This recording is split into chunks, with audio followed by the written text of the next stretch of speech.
Peut-on encore sauver les forêts ivoiriennes? C'est la grande question qui a animé le débat initié par l'ambassade de France en Côte d'Ivoire qui s'est tenu à l'Institut français le jeudi 4 avril 2019.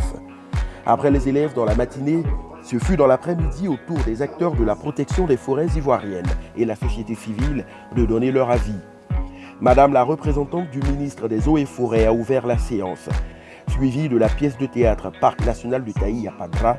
Et ensuite, au cours des échanges, les relations entre les populations locales et les forêts étaient au centre des préoccupations.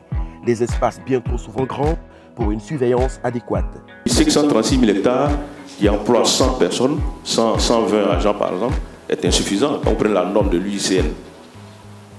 Pour 5 000 hectares, il faut un agent. Donc si on multiplie, on fait le ratio, on avait besoin de peut-être 400 agents, 500 agents pour faire cela. On s'est rendu compte qu'en termes de stratégie, une forte implication des populations riveraines peut nous aider à aller de l'avant. Une stratégie qui cadre avec les objectifs visés. Depuis l'année 2018, le ministère des Eaux et Forêts a fait adopter une nouvelle politique, qui est la politique de préservation, de réhabilitation et d'extension des forêts. Et cette politique, avec ce triptyque, entend, avec la participation des populations et avec également toutes les structures de l'État, pouvoir préserver toutes les forêts qui existent déjà.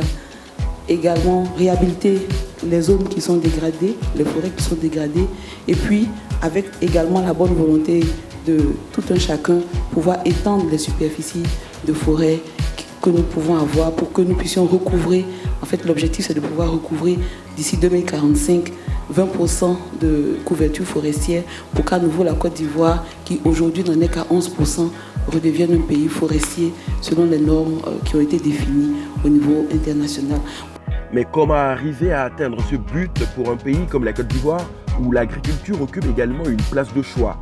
Il y a deux manières de vivre avec l'arbre. En anglais, on appelle ça le land sharing et le land sparing. Donc, ça veut dire, soit on met tous les arbres dans un coin et tous les hommes dans l'autre, soit on se partage l'espace et on vit ensemble.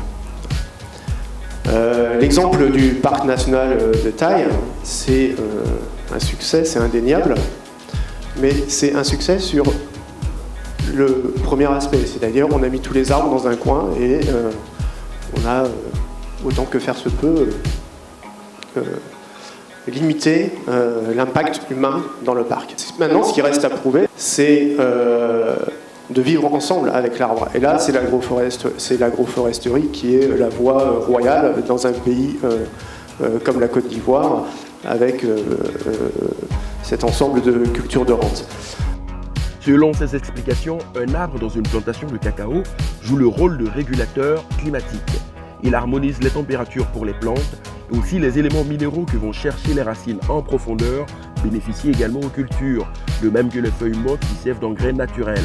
Et enfin, elles sont une source inestimable pour la médecine. Ce fut une journée de réflexion consacrée aux forêts ivoiriennes qui a enchanté le public. Si on arrive à faire un écotourisme et redonner l'amour de l'arbre aux Ivoiriens, ça serait très bien.